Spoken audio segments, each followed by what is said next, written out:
myself and other people, the organization I work with called Soldiers of the People, I'm the National Education Director of that organization. We said one of the things under my job title is that we must build liberation schools all over the country. So a liberation school can be in a place like this. Black people own it. We don't care your age, 14 and up. We don't care if you're Hebrew Israelite, if you're Moor, if you're Muslim, we don't care. Because what we realize is those who oppress us don't care. You'll find Hebrew Israelite, Moor, Muslim, all these brothers are locked up, all of them. And there's no differentiation. So we have to understand that. So we have to start getting rid of these barriers that get in the way of unification. We all get oppressed. So today we have more college educated people. We have more spiritually enlightened, supposedly, people. But you know what? In the time when we didn't have as many educated people, and people that, the bad bees and the soaps and all, and you know what they did have? They had a commitment. I want to be free. I wasn't put here to be enslaved or be oppressed. And I have a right to challenge it. And somewhere that was lost. We lost that somewhere, right? Because if your religion, your politics, your organization is not teaching you to value yourself, connect with your people, and uplift, then you got to ask, well, what is it doing? Is it part of the problem or part of the solution? Now, I know personally there's Christian brothers and sisters, Rastafarian brothers, all types of brothers and sisters, whatever their religion that's down, they're teaching their kids right. They don't want their kids out here doing foolishness. They're involved in loving, meaningful relationships with their partner, whatever. So that doesn't have to do with your religion. That has to do with the person and the principles they embody.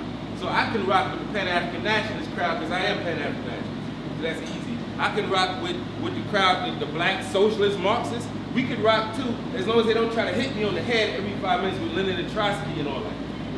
You know? You can rock with all types of people. If you're black, if you're not working, getting paid by the government to come spy on what we're doing, and you're serious about getting your community together, we can rock, and that's what this space is for. So we envision that different people in the community. Today we got Brother Abiodun. Let's clap it up for our elders. Great wordsmiths, are great musicians, artists, poets, activists, but he's been spitting truth and beauty for many years. And some say that the last poets and our late great Gil Scott Heron are some of the pioneers of what people today call spoken word poetry. Right? Let us bring our elder up to the stage. He's going to perform for us. Give out your another hand.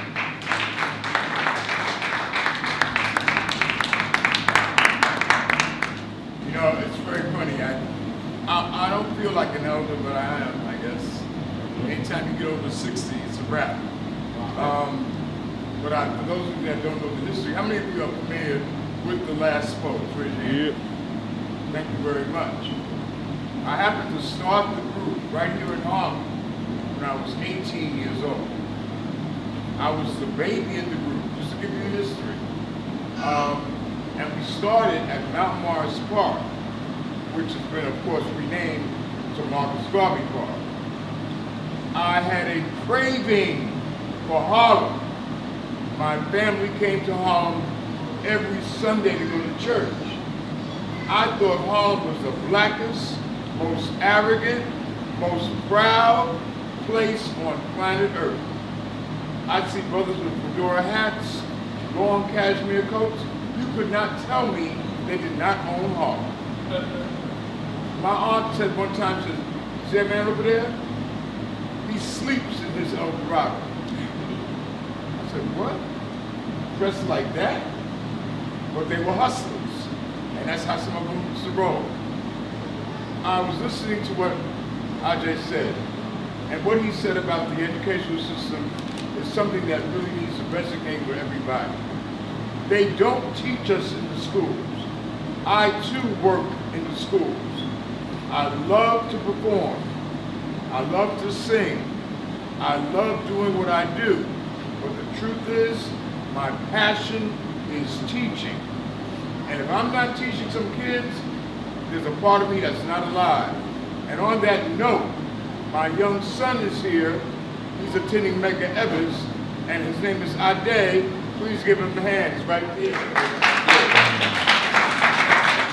He has a book out called Mariah's Seed. And she has a second book out called Passion's Bride.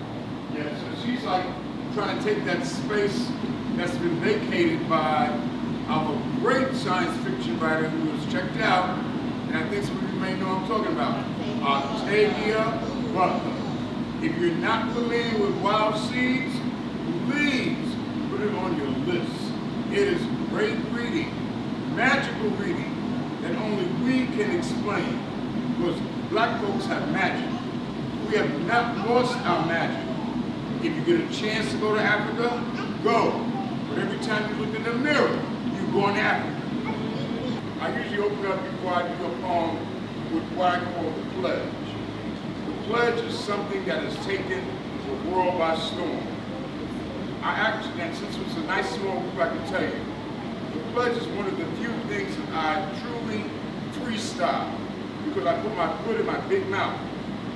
I was a keynote speaker at a school in Bedford-Stuyvesant, and I don't sing the Star Spangled Banner, and I don't pledge allegiance to the flag.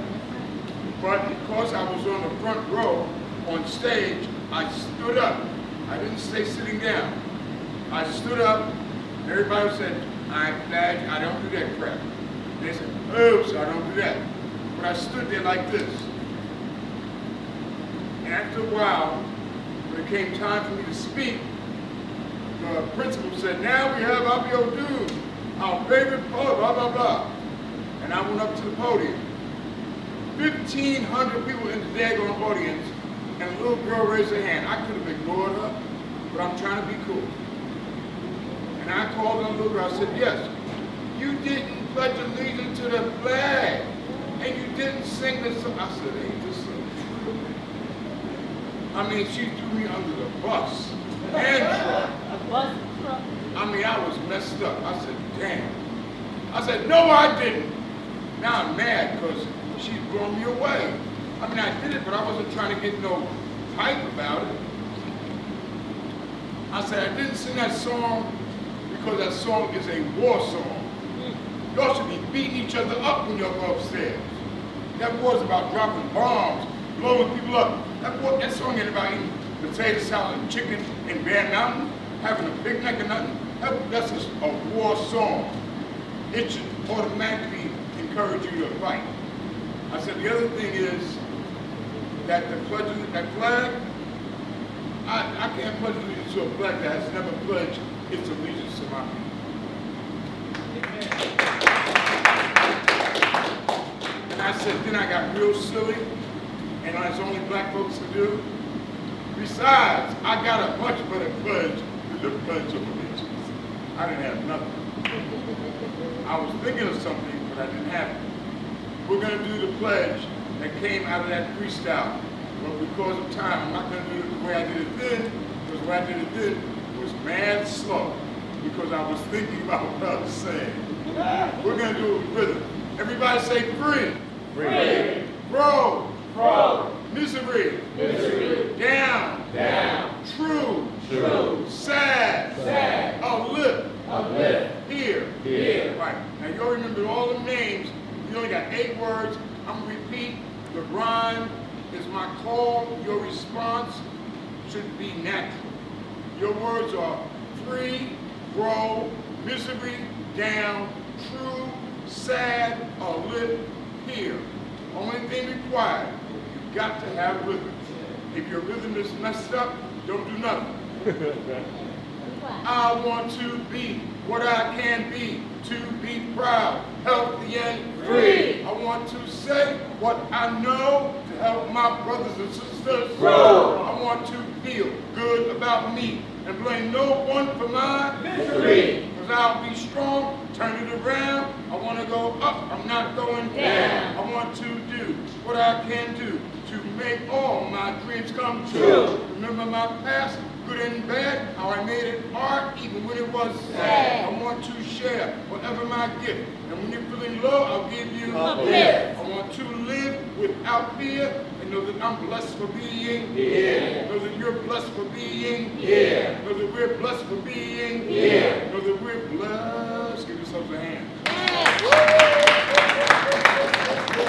I want to thank you all for the moment I had talking to you.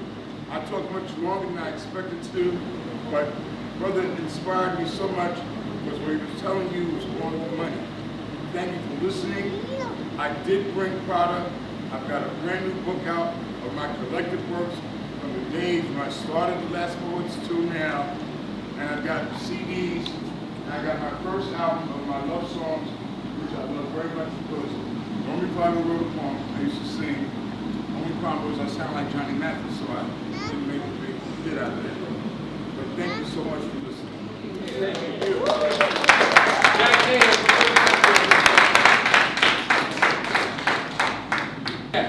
When we came in, some of you came a little late. This is a recap. My name is Brother I.J. Taimba. What we did, we explained what we're trying to do in the space, the purpose of the Liberation School, how it's structured. Now, we're going to do a presentation about, don't get it twisted, the power and importance of Black history. But first, before I begin, I'd like to ask you all, why do you think history at all is important? At all? Anyone? History is a look into tomorrow. Look into tomorrow. Yes, sir. Everything repeats itself. Absolutely. Everything repeats itself. It says to look into tomorrow. Cultural pride. It gives us cultural pride. Okay, let me jumpstart something. If you were an employer and people were coming in to interview with you, you would ask for their resume. Why would you ask for their resume? What is it you're seeking to get? Yes. Say again? Information about their past, what they've done. You also want to know what they're capable of, what mistakes can be made on their resume.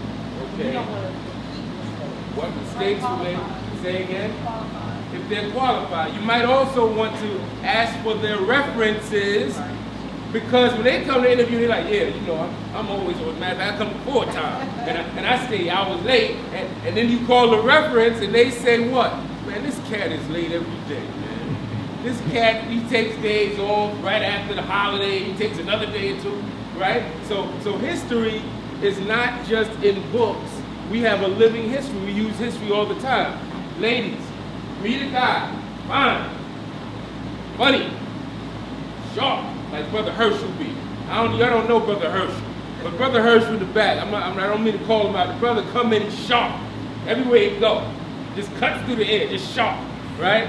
Brother sharp, smart, nice, but you're gonna sit down, you're gonna ask him some questions, right? Because you wanna get a sense of what? History. See, there's no history, right? You want to get a sense of the character. Okay. The problem with Black history, as a lot of us celebrate, is that too many people keep it in elementary school stage. Did you know that on this day in Black history, February 8, 1939, no. Did you know the first Black nurse to, no, that was good for us at a particular time in history. See, when Malcolm was going around saying you got to know your history, who taught you that you ugly? Who taught you that you could do? Who taught you? See, that was newer to people in 1964. We're in 2016, so we've read the books, we've seen Malcolm's clips, we've read Garvey. Hopefully you read Message to a Black Man in America by Honorable Elijah Muhammad, and you read all these books. So and they seen the black president, they seen Oprah Winfrey, they seen Michael Jordan, they seen people succeed and move in all areas. So we don't need to tell our kids today, we don't need to keep them stuck in the first Black so-and-so. On this day, 30 years ago, 100 years ago, this happened. History is to be used analytically. History is to be used to solve problems. History is to be used to straighten your back. History is supposed to be used to give you courage. So, when I'm dealing with a student or an adult that I'm consulting, they say, you know, I got the money, man, the money go, and my lady did this, and, you know, my rent's do it. I say, that sounds rough, brother. That sounds almost as rough as a woman hitting her head with a rock at a young age, barefoot, with no education, that didn't even know the day she was born, being able to organize enslaved Africans in captivity, and being able to feel on the trees to know which direction she was going in, and being able to organize nice white people to hide them in their houses and to help them get up north. You sound almost as bad off as she was. It's not designed to trivialize people's pain, but it's to say, we come from a people who made a way out of no way, and that's how we use history. But it's also to give answers. For instance, if you see how a particular leader, I won't name any leaders, a particular leader made critical mistakes.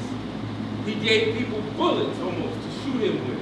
A particular leader was very arrogant and didn't listen and didn't work with people. And then when the enemy came, nobody came to their assistance because they had personal beef with them, right? You can learn from that history. Now, I want to help put this in context by referring to a movie all of you have seen. If you hear this title and you've seen the movie, just raise your hand now. The Wizard of Oz. Okay.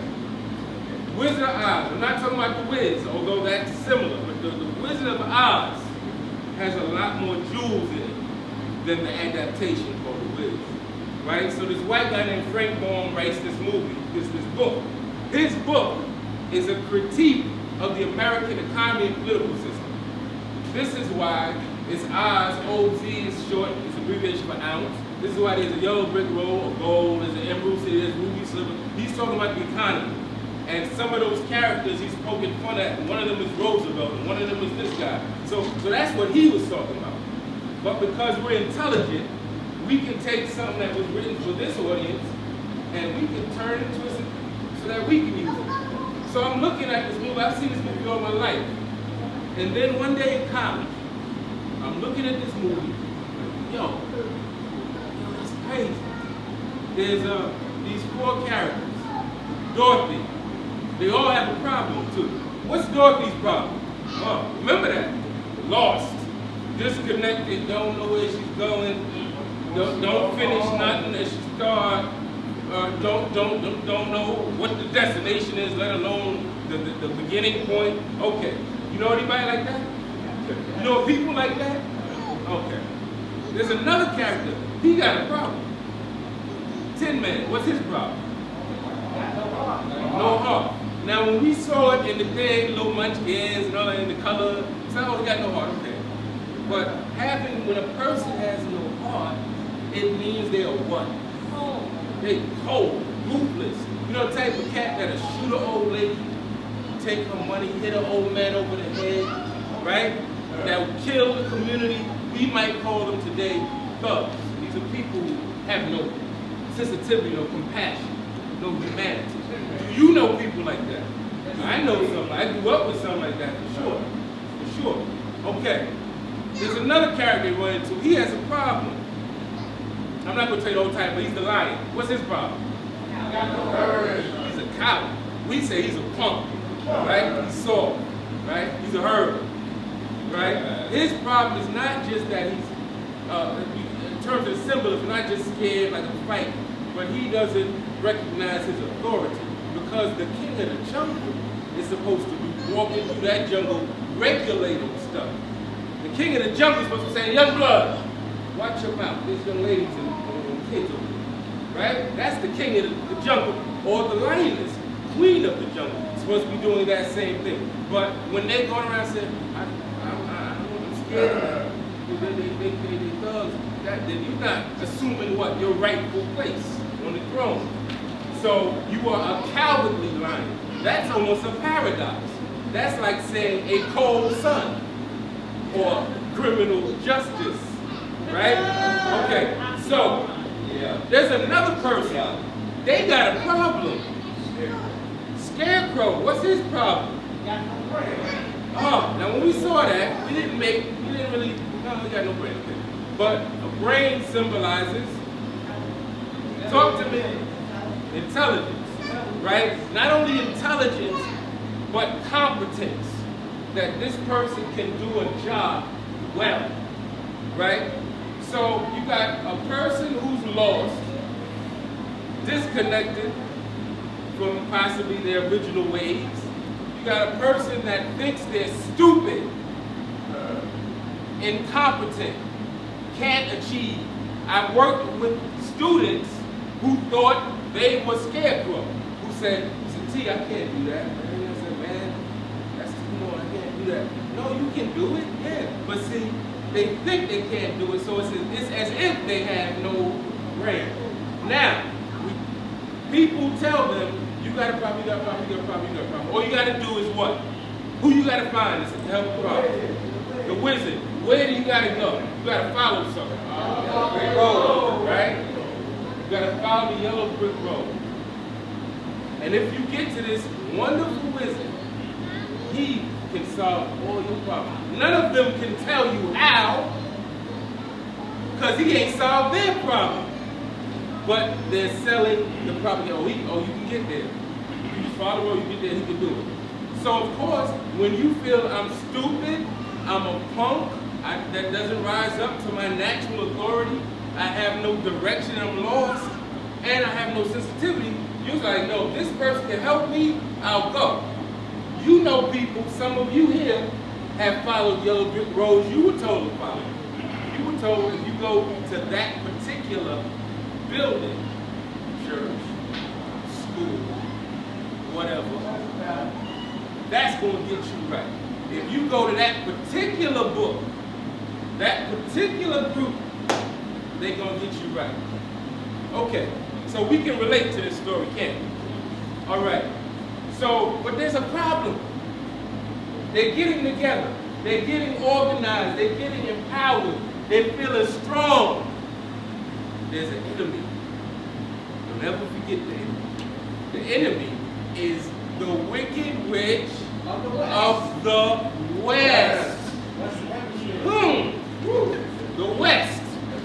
That wicked witch is looking in a crystal ball. She's far away from all of them. She's not even next to them, but yet she can see what they're doing.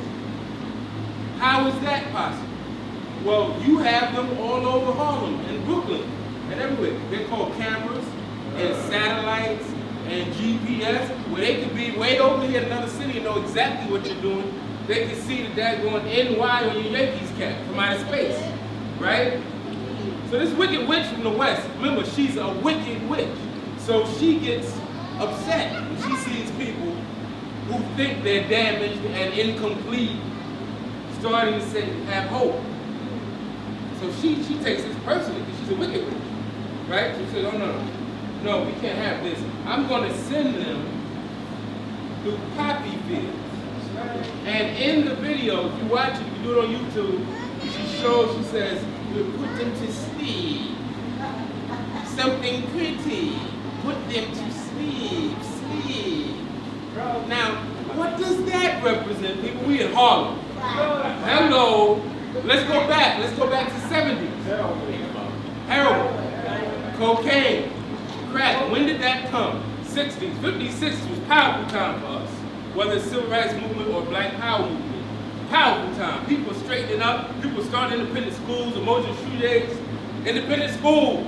People are changing their names. People are changing their clothing. People are talking about listening to African values and fighting back. So they had to throw a little something in there. The Wicked Witch of the West, so let's do the poppy field. In the 70s it was heroin, and in the 80s it was cocaine and crack. But listen, poppy plants make opium, morphine, and heroin. So right in that Wizard of Oz movie that we thought was just little kiddie movie, there's some deep jewels being dropped in there, right? Because our communities were afflicted by morphine, opium, heroin, all these drugs, by the poppy plant. Okay. They go through all this stuff. The wonderful witch, the wicked witch goes hell on them, kicking their butt everywhere they go. Why? Because she doesn't want to see them get what? Direction. courage, right? Heart and compassion and humanity for their fellow brothers and sisters. She don't want that. So she puts all of these things against them, these obstacles, right? Now, they eventually meet the wonderful wizard. And when they meet the wonderful wizard, they've been told that this president, I mean mayor, I mean police officer, I mean media personality, I mean whatever you want to put in there, is like God, is like, you know, all powerful. So they're in there, they're trembling. If you see the movie, they're like, their legs are shaking. Wonderful wizard, we thought we could get a brain, this and this and that. And he has the booming voice, smoking lyrics, gadgets, propaganda, right? But luckily, the smallest being, the most powerless being, supposedly, of the whole movie, a dog, goes up to this curtain and pulls the curtain back. And when he pulls the curtain back, what is revealed is a stale, pale, and frail white man. It's a white man. Or hunchback, manipulating this thing, making his voice deep, and they realize, yo, we went through this whole road, our whole life, thinking that our answer was external to us, was somewhere over there, right? And now we find out, after all this fighting and having to get through all this stuff, that we've been lied to, right? Bamboozled, run amok, led astray, like Malcolm said. So the wonderful wizard has to concede, I can't help you, because I have no what? Power. I came here on a balloon, I got lost, I landed here, they treated me like God, and I went with it. I've been lying the whole time. So they're mad. Wouldn't you be mad? You went your whole life thinking this is the answer, you find out that's all lies? Or you find out that this is supposed to be somewhere you're supposed to live, and you find out that this was stolen directly from Africa. Not a little bit, directly. Commandments, laws, music, art, law.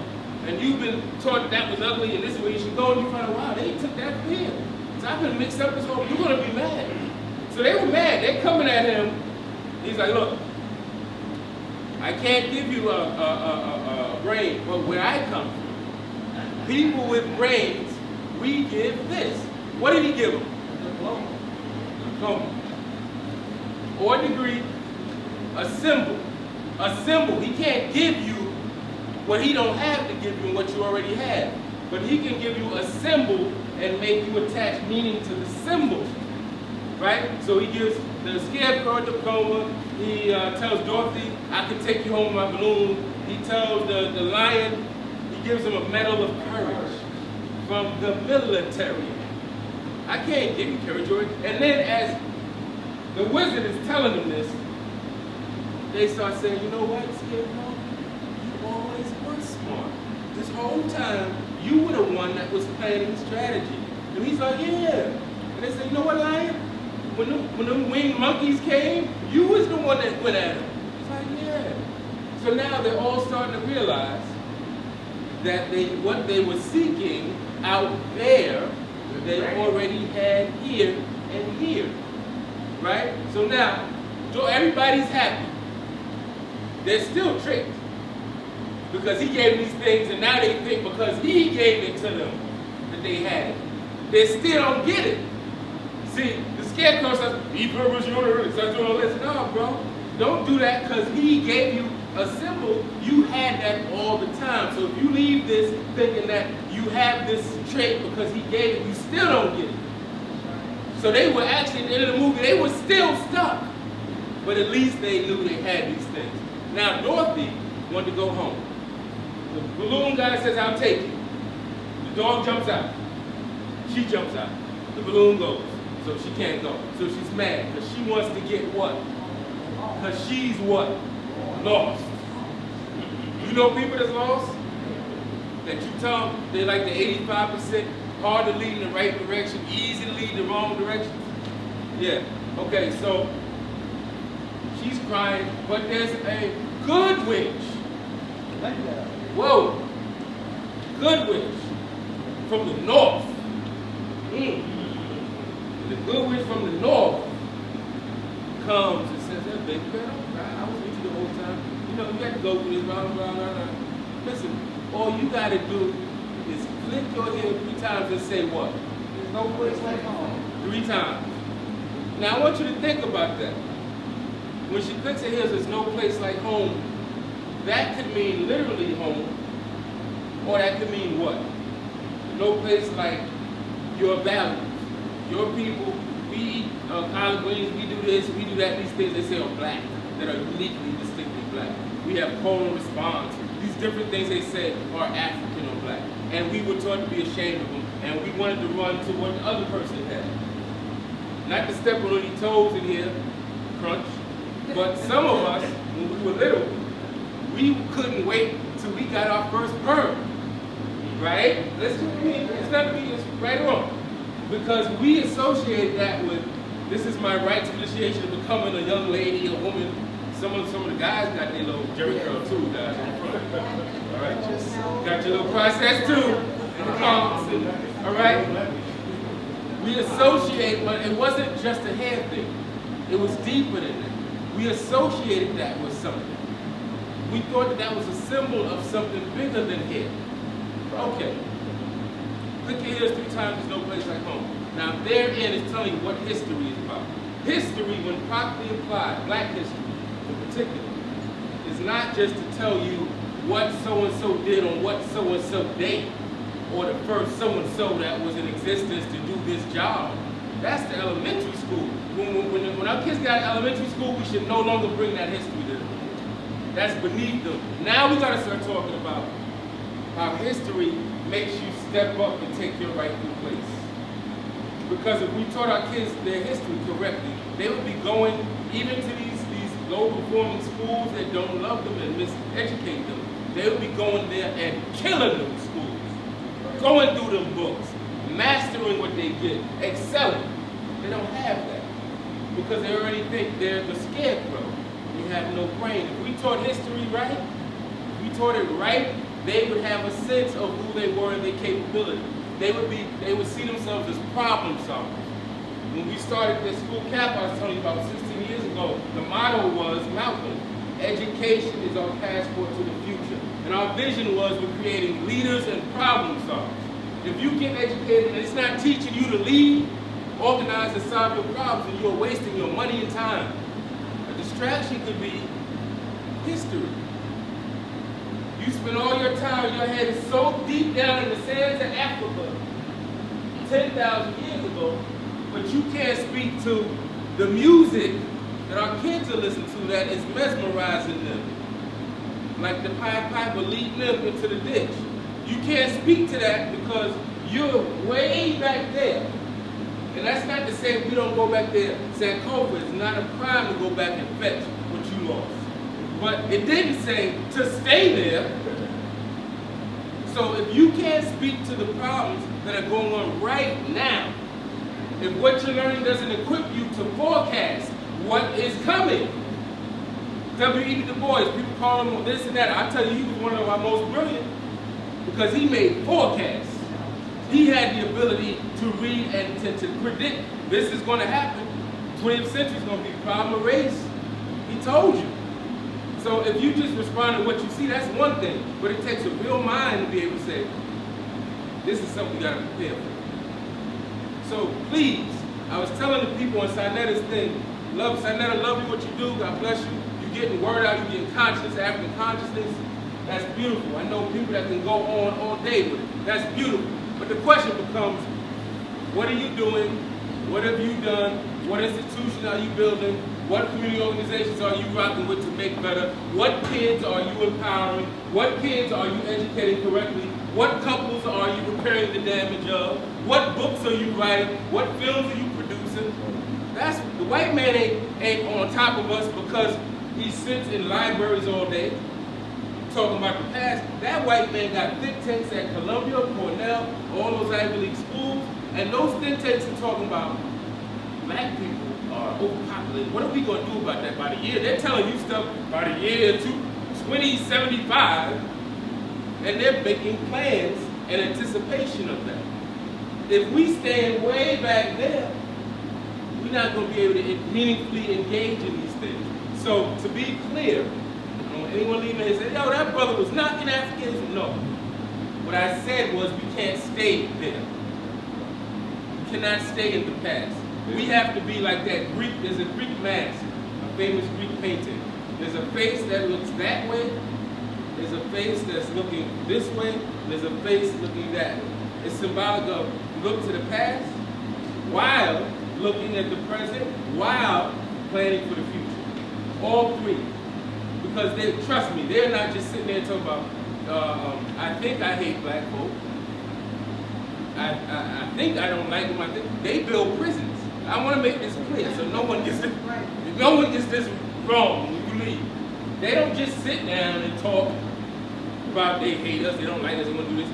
They put money that they get organizations of all types of persuasions, by the way. We don't do this, brother. I don't know what is up with us, but if you, it's like you gotta talk Christ, you gotta talk Allah, peace be upon him, you gotta talk this one, that one. Listen, they're on top of us because what they do is they're able to say, well, we disagree on these things, and we'll never agree on these things. But the one thing we do agree on is we're keeping the power, and we're keeping them under our thumb. Right? Would you agree, General? So they then go and say, how do we get these young, virile, strong lions off the street? Let's make up some drug charges, a 13th Amendment that prohibits slavery, but then creates a new form of slavery. And let's throw all their asses in jail. That's what they do. You better believe it, and then exploit their labor. Yes, sir. Yes, sir. Absolute slavery. Who does that? Who lets their people think that it's cool to be a thought and doesn't check it? Talk about it. Doesn't check it immediately. You ain't no thought. No thoughts in this house. No thoughts in this neighborhood. Because you don't come from thoughts.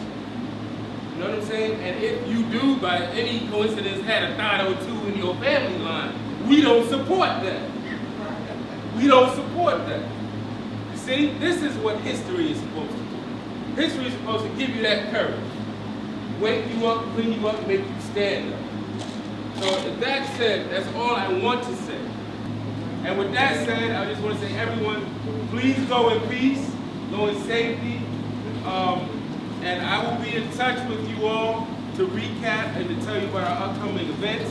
If you are somebody in here who has a unique skill, going y'all out, then we hope that you're going to be in contact about doing your own presentations, leading your own workshops, telling our people how to write editorials, how to stand up, how to organize, how to do community outreach. This is what we need. Okay? So thank y'all, and have a good day. Peace. My name is Brother Ajay Taim. I'm an educated author and activist from Harlem. Right now we're standing at the conclusion of the grand opening of the Harlem Liberation School.